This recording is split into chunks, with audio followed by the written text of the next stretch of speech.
It's the Security Weekly News. I'm Doug White, and it is episode 445. It's Friday, the 24th of January. Welcome to the show. We've got Cursive Funk, band name, called it Microsoft, Ivanti, Sonic Wall, Exchange, PowerSchool, Aaran Leyland, and more on this edition of the Security Weekly News. This is a Security Weekly production for security professionals by security professionals. Please visit securityweekly.com/subscribe to subscribe to all the shows on our network. We interrupt our program to bring you this important message. It's the show that keeps you up to date on the latest security news twice a week. Your trusted source for accurate security information and expert analysis. It's time for the Security Weekly News. IT professionals, mark your calendars. Zero Trust World 2025 is happening in Orlando, Florida, February 19th to 21st.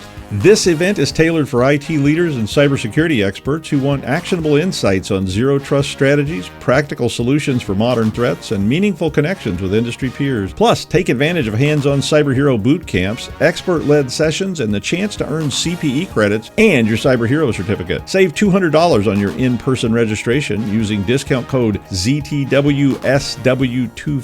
at securityweekly.com/ZTW2025. Reserve your spot now. ThreatLocker implements a least privileged approach to cybersecurity, blocking every executable unless specifically authorized by your team. This methodology mitigates ransomware, supply chain attacks, zero-day exploits, and ensures 24/7, 365 and a quarter protection for your organization.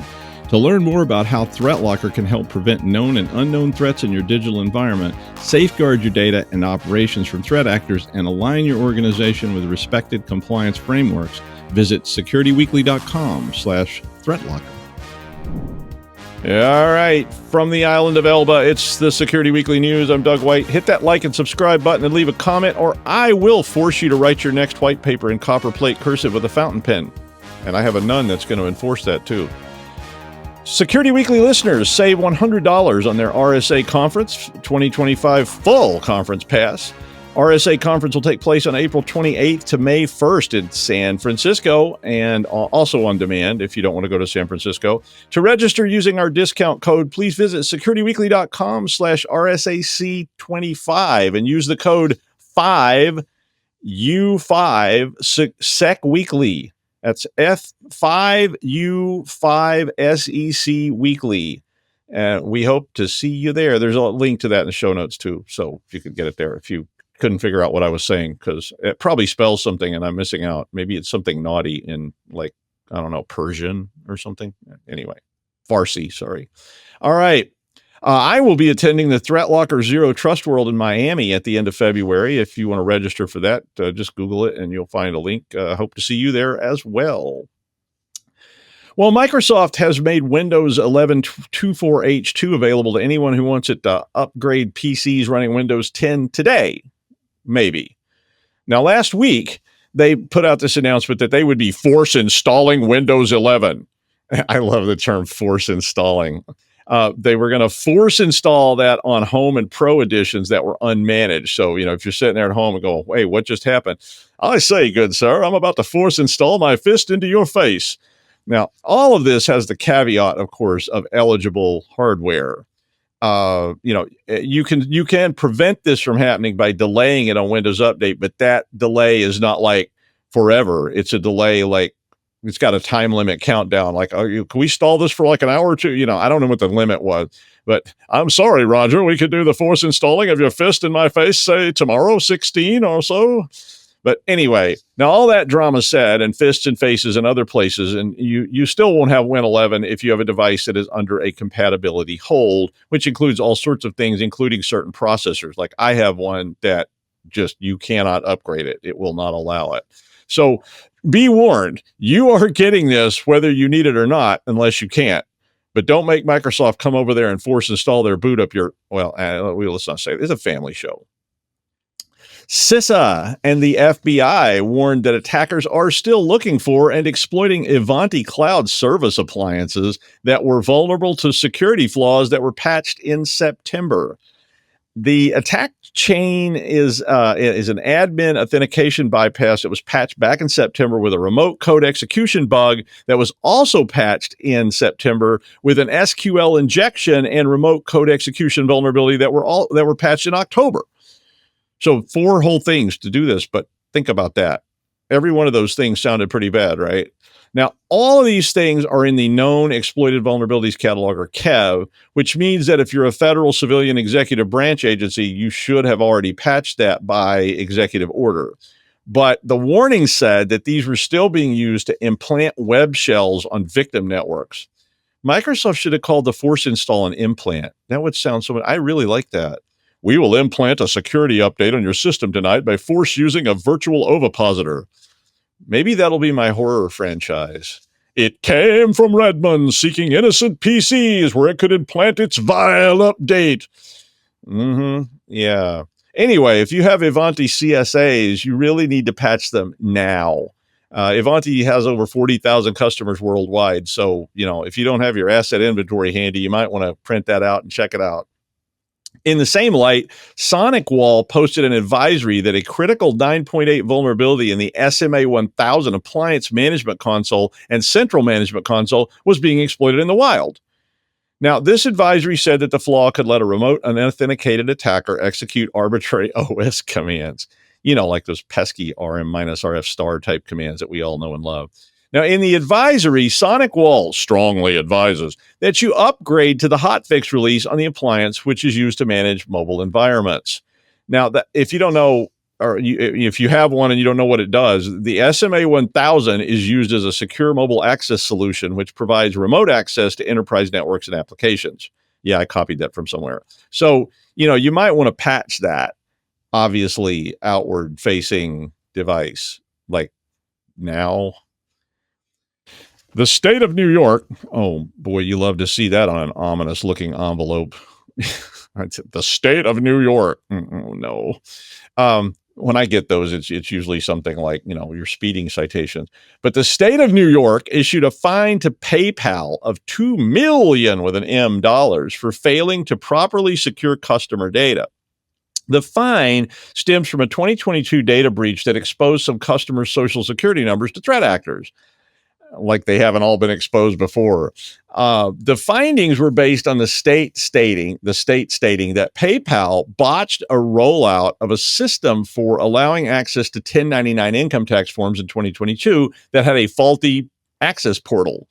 1099 forms, if you don't know, are, a common form that has to be filed every year in the United States with the IRS. They file a W-9 with the IRS, and then the person who received funds gets a 1099. So if you had a PayPal payment, they would send you a 1099 form. Now, that portal where you could go in to get your 1099s to file your tax return allowed you to pull up forms for other customers who, among other PII, had their social security numbers, and so forth, along with, their names and addresses and all kinds of information. The state also said that PayPal had problems with their secure app development process and their handling of customer data, that they failed to implement and maintain written policies that address access controls, identity management, and customer data, and failed to use effective controls to protect against unauthorized access. Can you say PCI? Because it all sounds like they pulled this right out of the standards that we all know and love. They did not require multi-factor. They did not use rate limiting controls like CAPTCHAs or anything else. So basically, 2002 called and they want their security back. This is the second fine that's been issued so far. New York fined Geico Insurance $11 million for failing to secure customer data and handling a breach notification previously.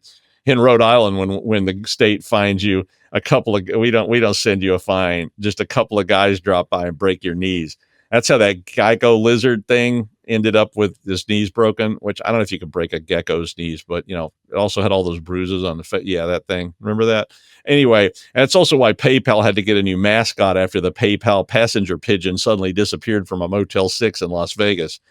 That sounds like a headline in Rhode Island. Anyway, Now, granted, 2 million sounds painful, but PayPal's annual revenue is 29.77 billion with a B dollars in 2023, which would make this something, and I did the math in advance, about 0.00672% of revenue. So if I make $117,706 per year, which just happens to be the median family income in New York for a family of four, that would be like getting a speeding fine of $7.91. Yeah, honestly, if I could pay $7.91 a month to go more than 25 miles per hour on that road by my house, I definitely would. Come and get me, coppers. Come on. Say hello to my little friend. Top of the world, ma. All the others are all from like great movies. Yeah. Well, except Scarface, which was kind of it's got a good quote, but it's a little creepy to watch now. Like, sorry, Al, but you don't want to do that. Now, I tell you, and I tell you, and I tell you, but you never listen. Nope. Tenable went out and found that 91% of the 30,000 reachable instances of Exchange Server that are vulnerable to proxy logon, you probably forgot what that was, right? 91% have not been patched to fix the proxy logon problem. Who loves this problem? Salt Typhoon loves this problem. Salt Typhoon has been breaching everybody in the telecom world and the government world and every other world, and we all clutch our pearls and shriek in terror. But then you find out that one of their favorite vulnerabilities to use to get in your network is just on your to-do list for how long? Everybody shout it out now. It's like Dora the Explorer. How many years has proxy logon been a thing? 4 years. 4. That's how old this thing is. And 91% of Exchange servers are still vulnerable to it. Outward facing and, well, basically just asking for the old forced fist install to the face. I mean, the vulnerability was disclosed in March of 2021 with a warning attached to it that the Chinese government was using this and other vulnerabilities to get remote code execution on Exchange servers, and proxy logon was the top exploited vulnerability in 2021. Now, Salt Typhoon is a group that loves to get in your network and maintain a stealthy presence, meaning they don't post "Doug is a moron" on your index.html page right away. So, are they in your Exchange server right now? Is the email coming from inside the house? Are they reading your browser history over your shoulder? Did you just hear a shuffling sound from the back seat of your 1970 Ford LTD Country Squire as you drive through the Jersey night? Don't turn to look. Don't even look in the mirror. That would be the horror trope, right? You look in the mirror and you see Salt Typhoon sitting in the back seat. Mm-hmm. All right. The PowerSchool data breach. It affects school districts in the U.S. and Canada and is a company that provides educational software and services to more than 16,000 K-12 schools and other school districts in the U.S., Canada, and other countries. In the North America, K-12 means kindergarten through 12th grade, which is basically preschool through high school. Customers got informed about this on the 7th of January. I got a couple of press contacts about it. And they basically said that attackers stole their information from the PowerSchool Student Information System Service, or SIS.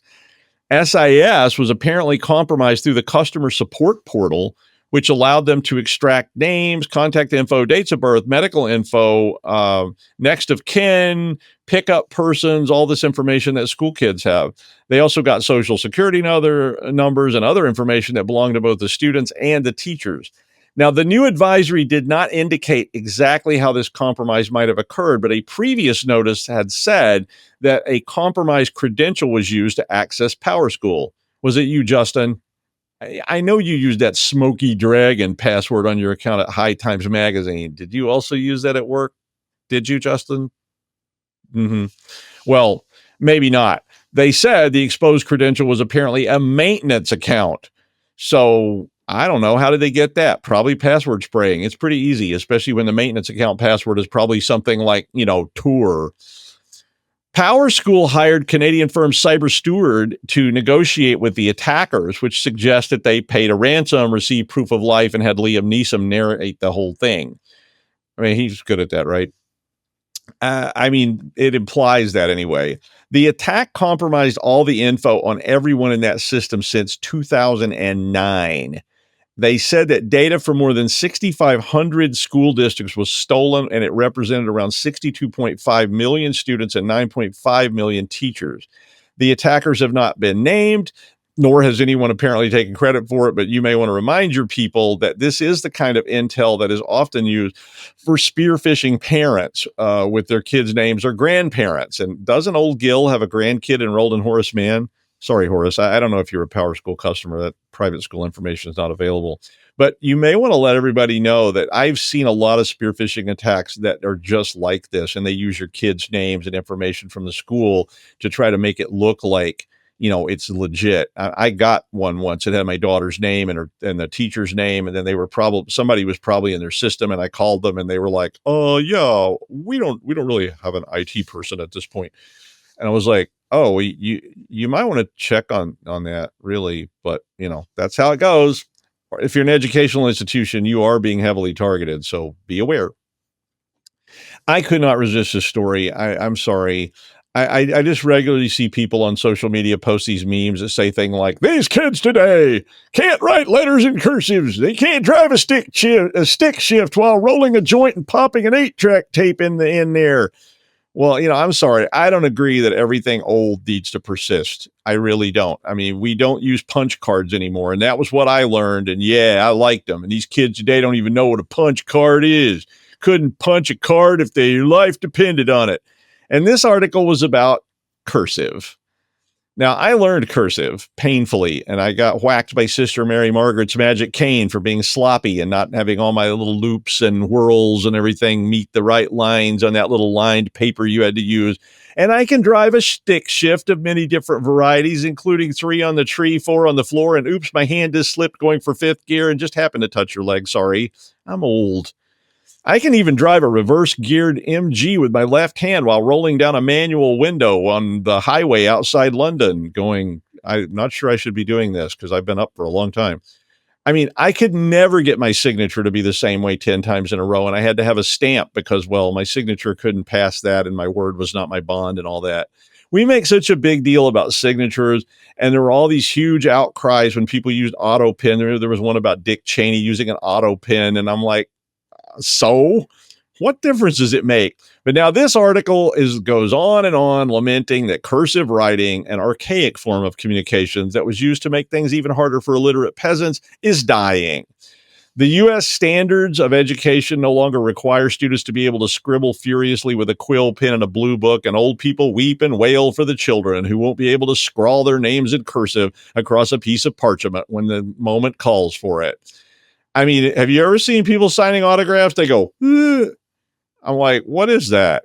It's worse than my signature, which nobody can read. And let me tell you, I couldn't write a paper and pen now, and my arm would fall off. But this article goes on to claim we're losing cognitive skills without cursive. Physicians aren't able to write legibly. College professors scrawl little things. I'm like, really? When was that not the case? Honestly, I'd rather be able to type 90 words a minute and see students trained in typing than to see somebody getting bashed about because they don't make their loops just so in their copperplate script. Let it die. Come on. But one fellow who can write his name in copperplate and operate a stick shift with either hand is Aaran Leyland. Hi, Aaran.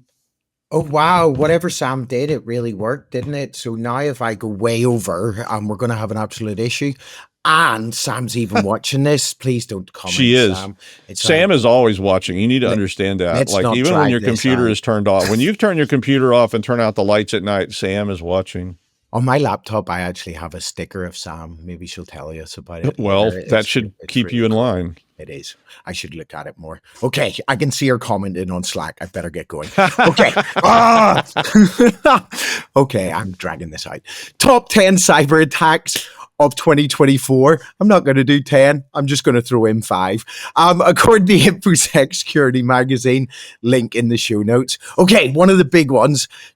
Change Healthcare ransomware attack way back when, February 2024, when I was young. My birthday's in February, so that's coming up in February. If anybody wants to buy me anything or, yeah, whatever. Okay, so I can't pronounce this. Alviv and Black Cat ransomware group launched a significant attack on Change Healthcare, who are a major provider of healthcare technology solutions. So the attack disrupted healthcare services and exposed sensitive medical data of just a small number, only 100 million individuals, right? The attackers infiltrated the company's systems through stolen credentials, and it was revealed that no multi-factor authentication was in place to prevent the intrusion. That is just not good enough. It's absolutely ridiculous. Like MFA, 2FA, whatever. MFA better than 2FA, but it's like, who are you? So their parent company, United Health Group, paid a 22 million ransom to the perpetrators to restore its systems. It's just like it should be illegal to pay these, right? I totally believe that. Okay, so the attackers disbanded without paying their affiliates, leading to further complications. So that was just all sort of fun. So for each of these, just to add some context to it, we'll go through some protection strategies, and just for more fun, I'm going to name the first technical solution that came to mind or comes to mind. But what I'd like you to do is comment if you'd agree or can recommend a better one. Let's talk about the top right-hand corner of Gartner and how we can make that happen, okay? Obviously, regular backups. Why not? Why not? Ransomware, backups, encrypt the backups, store them offline. And I get it. I guess what's in the top right there? Veeam. What's better? Anybody know anything better? Look at some network segmentation, and you can look at Cisco TrustSec, but Cisco don't have many vulnerabilities, do they? Look at a bit of endpoint texting and response, EDR, and you have CrowdStrike, Falcon, and stuff like that. But to be honest, if I was starting greenfield, I'd go all in on Microsoft. Would you? Okay, user training, and there's loads of companies that do this user training, and I would love to know how you're getting engagement with your users. Obviously, patch management, you can look at Ivanti or something like that, but who's going to automate their patches? Because probably you want to do it in non-production before production, but go wild, get involved. Okay, April 2024, Snowflake data breach, and that was a significant data breach on their cloud platform due to inadequate security measures. You have a cloud platform. Why do you have It's like, it's building blocks, put it all together. But this affected like AT&T, Santander Bank, and the threat actor, who has many names, but the most catchy, UNC 5537. So they systematically compromised Snowflake customer instances using stolen customer credentials, and it was advertised for sale on cybercrime forums, and used to extort many of the victims, led to multiple data breaches, including a significant impact on Ticketmaster's parent company, Live Nation, affecting 560 million customers. Anyway, Ticketmaster's the devil and Live Nation's the devil, because in my opinion, they've literally killed live music at a grassroots level. And now concerts have this ticketing surge pricing where you think a ticket's going to be like $80 and then it's $500. Disgusting, should be banned. Anyway, fun part. Multi-factor authentication, something like geosecurity, go wild. Access controls, something like Okta. I actually have used Okta, and I find it be pretty good. I'd still all go in Microsoft though. Encryption again, like if you want to go mad, go to something like Talus or something like that, or Tails, depending on what side of the pond you're on. And security audits, and I guess the big one there is Nessus by Tenable, and we all know people that worked there. Do we know people that still work there? But there's very notable people on this podcast that have involvement or did have involvement in that. And make sure you have a cyber incident response plan. And to be honest, get yourselves a big company on retainer. Get a low retainer, but make sure they're within your systems and they already are read into it, because on the day of the race, there's a notable massive company that ended up not having anybody on retainer and had to pay 100% of Big Four consultancy fees. You could probably work out who that was. Don't know. Right.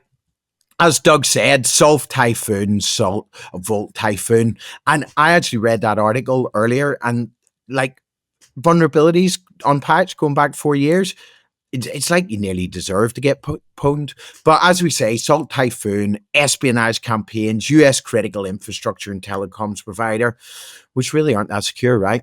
Aim to steal metadata, compromise communications, infiltrate critical sectors, communications, energy, transportation, water, position themselves to potentially disrupt and destroy critical services. Best thing about this is, right, a country like Russia or China, they're all in there. They're probably climbing over each other in there. Like they really are climbing over each other in there. And they're just sat there waiting for the day of the race. It's like, the odd one leaks out and they have a little practice of a waterworks or something like that. But somebody needs to throw a ton of money and a ton of specialists and a ton of really smart people at that problem, because come the day of the race that we have to go to war with one of these, well, there only is one other superpower, probably China. But if we had to go to war with China, everything's just going to fall over, right? Threat intelligence, recorded future, network monitoring, dark trace, zero trust architecture, Z-scaler, encryption. They're all there. Which ones would you use? Let me know. Okay, number 4. XZ util supply chain attack way back in March 2024. The embedded malicious code into the utils, a widely used compression utility. So the supply chain attacks, it's like, the supply chain attacks actually is what keep me awake at night. Like, nearly every company that I've ever worked for, because they've been massive companies, have had really good security. But I don't know, SolarWinds, CrowdStrike, sort of one for a IT resilience, one for a cyber resilience. But like, when it comes to something like that, code review, look at a Sonar Cube, security, supply chain, I can't speak anymore, supply chain security, implement supply chain security. And a company I was looking at recently and looked really, really brilliant in this area is Risk Ledger. Have a look at them. Software builds and materials. I know that gets talked on the show quite a lot. Have a look at sandbox and have a look at patch management. Like, literally one of the things that I've talked about probably on the last 3 jobs that I got, like as a point of, what would you do when you come to this company? Well, I was like, I'd make sure there was some really aggressive patching going on and we didn't fall outside the policy. But third-party risk assessments regularly assess the security posture of third-party vendors. And God, there's that Risk Ledger name again, but that can take the manual work out of it, like rather than sending questionnaires back and forth. Get yourself some automation. Also look at some software composition analysis, SCA tools. That's really cool. Okay, the last one, number 5, national public data breach. It was just like personal information, social security numbers, financial account numbers, loads of other sensitive data. It was ridiculous.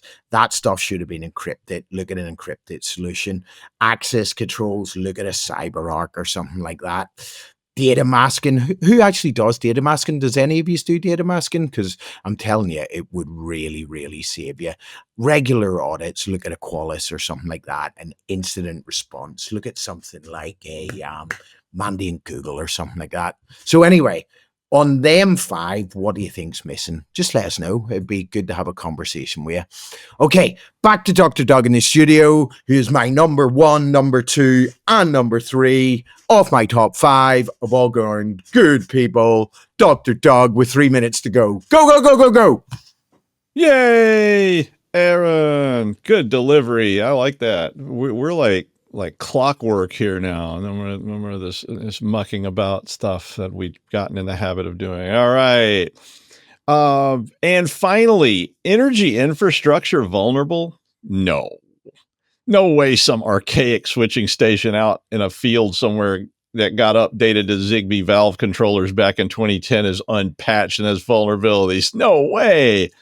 Well, a report last month, is actually more of a paper, revealed that renewable energy facilities throughout Central Europe use unencrypted radio signals to receive commands to feed or ditch power in a grid that serves around 450 million people.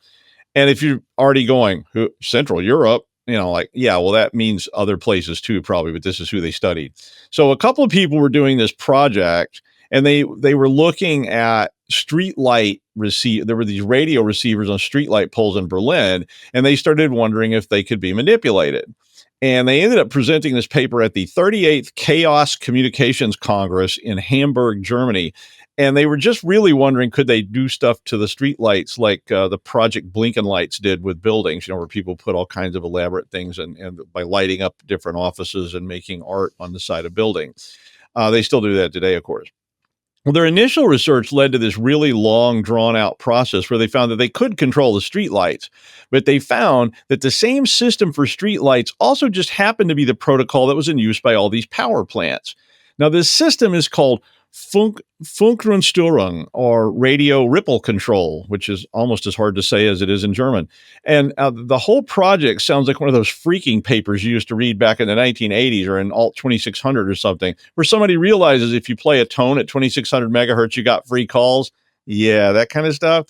Well, since the radio signals in the Funkgrundsteuerung protocol is unencrypted, well, you can listen to them, figure out how they work, obviously, and then, well, you may find that oh boy, Energieversorgungsunternehmen. Oh, I'm sorry, one more time. Energieversorgungsunternehmen. Sorry, German friends, but that's German for power supply company. Apparently, they can easily be manipulated, and when they found out it could be manipulated by, wait for it, a flipper 0 in RFID mode. Yeah. Now, if you're interested in this kind of stuff, this is a really long and scary paper, but they literally go through this whole thing, how they did it, what they could do, all the protocols, the whole thing. So it's very much like one of those old Alt 2600 kind of articles. We really need to look at infrastructure more. I will be in Dallas next week. Say hi if you're going to be at the Fairmont at the Millennium Alliance operation. Aaron and Josh will be doing the news on Tuesday, but I will be back with you on Friday. That is the news. Thanks, Aaron, and I will see you next time I'm here on the Security Weekly News. Well, I won't be on Tuesday, but I will be soon enough. So see you then.